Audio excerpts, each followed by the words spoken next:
So the glutes have gotten a lot of attention over the last, last 10, 15 years.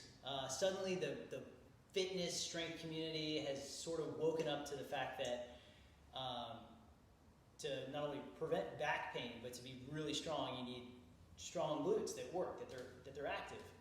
And unfortunately, most of us spend a lot of time in this position, seated, which turns your glutes off. Sure does.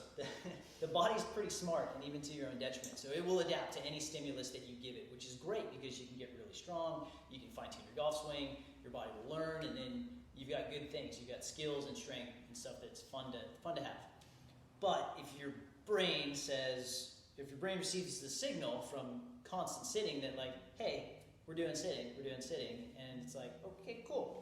I'm going to shorten the hip flexors for you, body. I'm just going to make them short, and I'm going to turn off your glutes because that would be the most efficient way for you to function, because that's what you do all the time. So we adapt to sitting, which makes it so our hip flexors or hip flexing muscles, because there's like 5 of them, get tight, and our glutes become weak, inhibited, and there's a whole concept of gluteal amnesia where your glutes they don't participate in hip extension, which is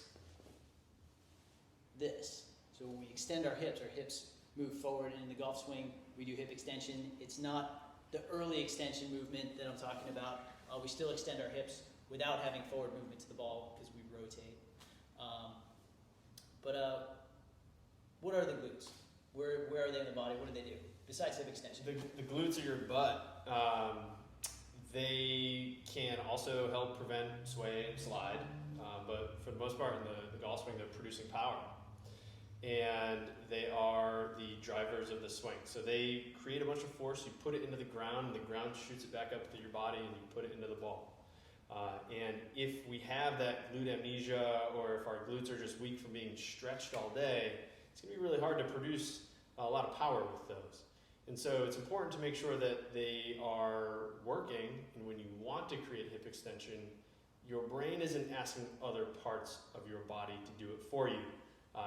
Your low back, for instance, can kick in, causing a lot of tightness, some pain on one or both sides of your body from producing a golf swing. At the same time, it can also be asking your hamstrings to produce hip extension. That's not what they like to do, and so they might be barking at you and saying that, oh, my hamstrings are tight. Well, they might be tight because your butt isn't doing what it needs to during the golf swing.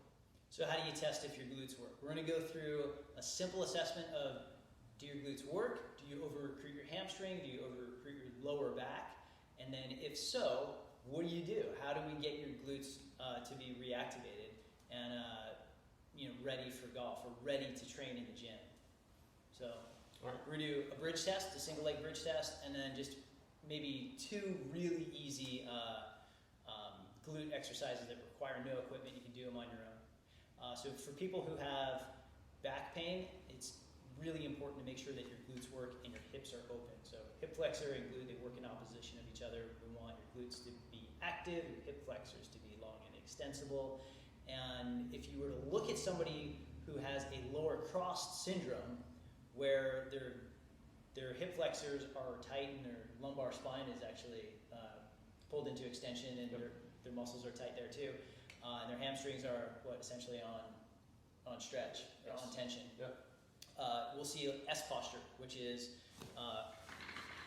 when you set up into a golf swing and you have an excessive arch in your lower back, which is a terrible place to make a golf swing from, because it's going to put unnecessary stress on your lower back, and it's going to limit how you're able to rotate the hips.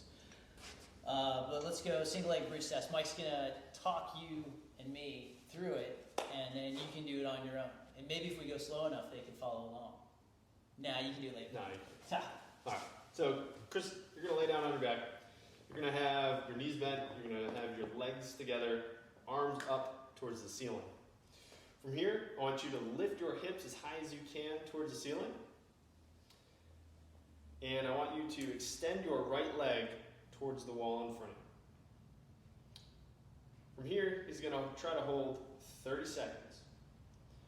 Now, Chris, what is doing the work? What do you feel like is holding you up? My butt. His butt. Okay, so he's going to pass that test. You want your glute to be producing hip extension, keeping your hips up towards the ceiling. He's going to come down, he's going to reset, legs are together, hands are up towards the ceiling. He's going to go up. Once he's extended as much as he can, he extends his left side. So for here, we're actually looking at what is his right hip doing. On the last one, it was what is his left hip doing. So Chris, what is keeping you up during that test? My butt. His glutes. Okay, so he passes.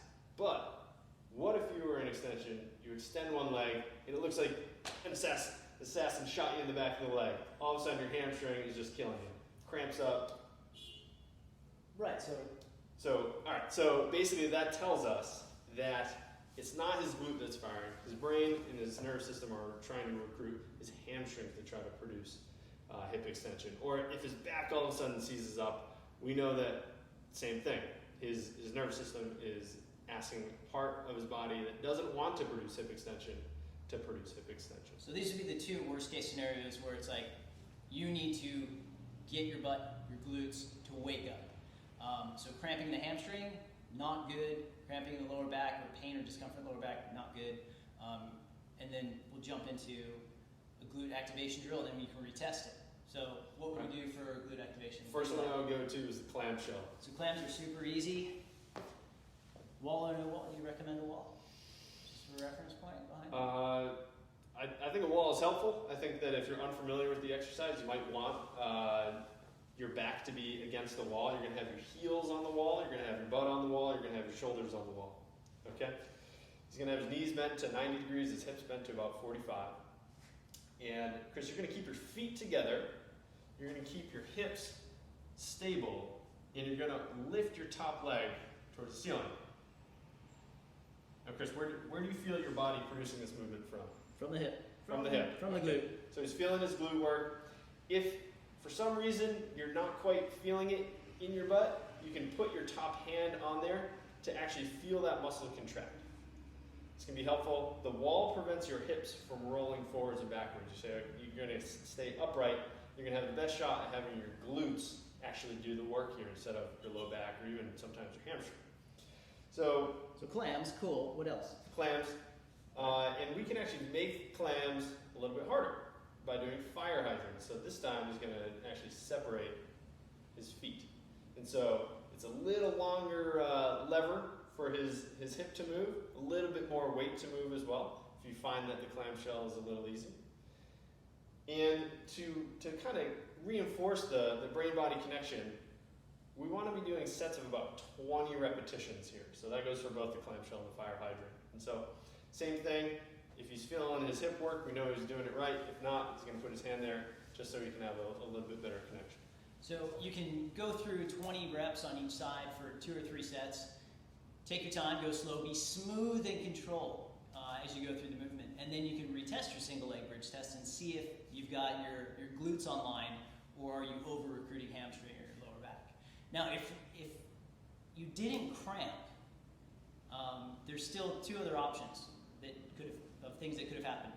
You could have nailed it and it could have been great. This amazing bridge from your ankle to your shoulder or from your knee to your shoulder on the support leg. It could be like this awesome bridge. Everything's good and you've got great alignment, no problem. You feel it in your glute. Move on. Don't even worry about it. Now you can also have a weak glute. It can be just kind of weak.